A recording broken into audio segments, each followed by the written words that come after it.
আসসালামু আলাইকুম সুপ্রিয় ভিউয়ার্স, আমি সার্ভেয়ার লুৎফর রহমান আছি আপনাদের সাথে। আজকে আমি আপনাদের সাথে শেয়ার করব যে ঘরোয়া বাট বন্টনের ক্ষেত্রে অনেক সময় জমি কম বেশি করে যে জমিগুলো বন্টন হয় সেগুলো কেন করা হয়। আজকের ভিডিওতে এই জমি কম বেশি করে যে বন্টন দেয়া হয় এটি সম্পর্কে বলবো এবং পরবর্তীতে এই সংক্রান্ত একটি ভিডিও আপলোড করব, যা থেকে বুঝতে পারবেন যে ঘরোয়া আপোষ বন্টনের মাধ্যমে জমি কম বেশি করলে সেটার ভবিষ্যৎ সমস্যা কি, এবং তার পরবর্তীতে একটি ভিডিও আপলোড করব এবং সেটিতে আপনাদেরকে দেখাবো যে সেটার আইনি কোন প্রক্রিয়া অবলম্বন করলে ভবিষ্যতে সেটা কারোর জন্যই কোনো সমস্যা তৈরি করবে না সেই বিষয়টি। চলুন আজকের ভিডিওতে আমরা দেখি কেন ঘরোয়া বন্টনের ক্ষেত্রে জমি কম বেশি করে বন্টন করা হয়ে থাকে। স্ক্রিনে আপনারা যে প্লটটি দেখতে পাচ্ছেন এই প্লটটি আমি কয়েকদিন আগে পরিমাপ করি।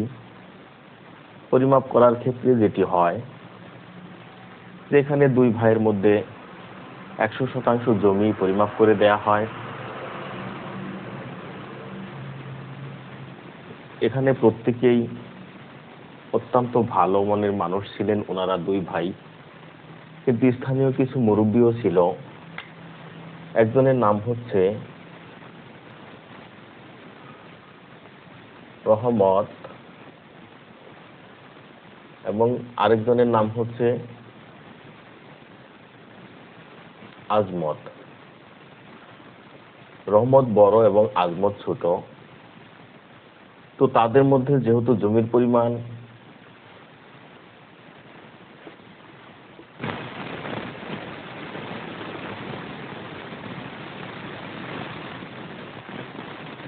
নব্বই শতক, তাই তারা এখানে স্বভাবতই 50-50 পাবে।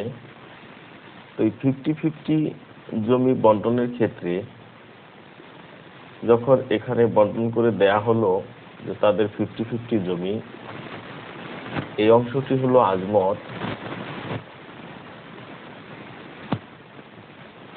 এবং এই অংশটি হচ্ছে রহমত। যেহেতু এদিকে রাস্তা চলে গেছে, জমিগুলো অনেক ভ্যালুয়েবল জমি ছিল, তো তখন আজমত হাউজের কাছে একটি প্রস্তাব দেয়। সেটি যদিও খুব যৌক্তিক প্রস্তাব ছিল, কারণ আজমতের অংশটি দক্ষিণ পাশে হওয়ার কারণে ঠিক এখান দিয়ে 11,000 ভোল্টের একটি বিদ্যুতের লাইন চলে গেছে। তো যার কারণে ঠিক এই পাশে আজমত কখনোই ওইরকম কোনো স্থাপনা তৈরি করতে পারবে না।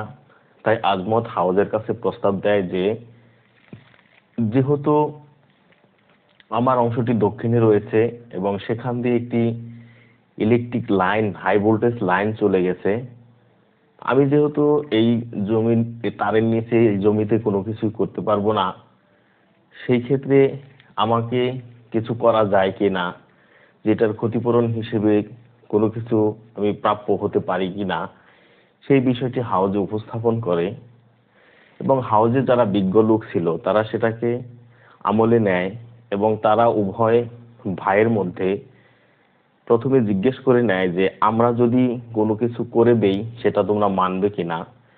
তো উভয় ভাই যেহেতু অনেক ভালো এবং তারা অনেক শান্তশিষ্ট এবং এলাকার যারা মুরব্বী ছিলেন তাদের উপরে তাদের যথেষ্ট আস্থা ছিল, তখন তারা একটা রায় করে, যেহেতু তার এখান দিয়ে একটি হাই ভোল্টেজ বিদ্যুতের লাইন চলে গেছে, তাই আজমত এই অংশটি যেহেতু ভবিষ্যতে ওইভাবে ব্যবহার করতে পারবে না, বড় কোনো স্থাপনা বা অন্য কোনো কিছু, সেই কারণে ওনারা একটি রায় করে। সেটি হলো আজমতকে রহমত 0.5% জমি মানে হাফ ডিসিমেল জায়গা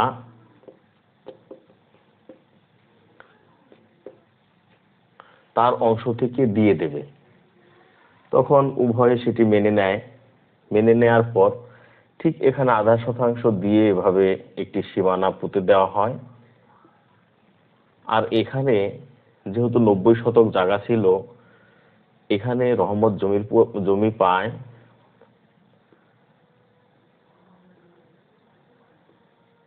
44.5 শতক,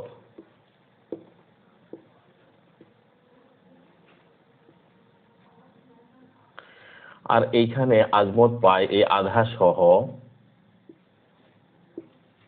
45.5 শতক, এই 90 শতক।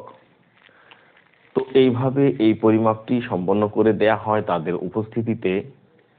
তো আমি আশা করি বিষয়টি বুঝতে পারছেন, যেহেতু তার এখানে একটি হাই ভোল্টেজ লাইন রয়েছে, সেটির ক্ষতিপূরণ হিসেবে রহমত আজমতকে 0.5 জমি বেশি দিয়ে দিল, যার কারণে সে 0.5 জমি বেশি পেল এবং রহমত 0.5 জমি কম পেল। এগুলো হচ্ছে ঘরোয়া বন্টন। যারা মুরব্বী থাকে, মাতবর থাকে বা পরিচিত হিতাকাঙ্ক্ষী থাকে, তারা এগুলো করে থাকে। তো এভাবেই সাধারণত আমাদের জমিগুলো বন্টন হয়। কেউ পেছনে থাকলে তাকে একটু বেশি দেয়, বা তার জায়গাটি একটু নিচু হলে সেখানে জমির পরিমাণ একটু বেশি দেয়, অথবা ভরট দিয়ে দেয়, অথবা সেখানে যদি ডোবা থাকে সেখানে ডোবার পরিমাণে জমি কিছু কম বেশি করে বন্টন করে দেয়া হয়। এগুলো আমাদের গ্রামের বা অধিকাংশ গ্রামের প্রচলিত একটি জমি বন্টন পদ্ধতি। তো এই পদ্ধতিতে ভবিষ্যতে কি সমস্যা হয়, সেই সমস্যাগুলো সম্পর্কে আমি আরেকটি ভিডিও আপলোড করব। আশা করি সেই বিষয়টি দেখলে এরকম বন্টনের ক্ষেত্রে যে সমস্যাগুলো আছে সেগুলো আপনারা সহজে ফাইন্ড আউট করতে পারবেন, এবং তার পরবর্তী ভিডিওতে দেখাবো এরকম সমস্যা ফাইন্ড আউট করার পর সেগুলো থেকে স্থায়ী সমাধান কি হতে পারে। আশা করি এই ভিডিওগুলো দেখতে থাকবেন এবং যে সমস্যাগুলো আছে সেই সমস্যাগুলো আপনারা নিজেরা চিহ্নিত করে সমাধান করে নিতে সক্ষম হবেন। ধন্যবাদ সবাইকে, ভালো থাকবেন।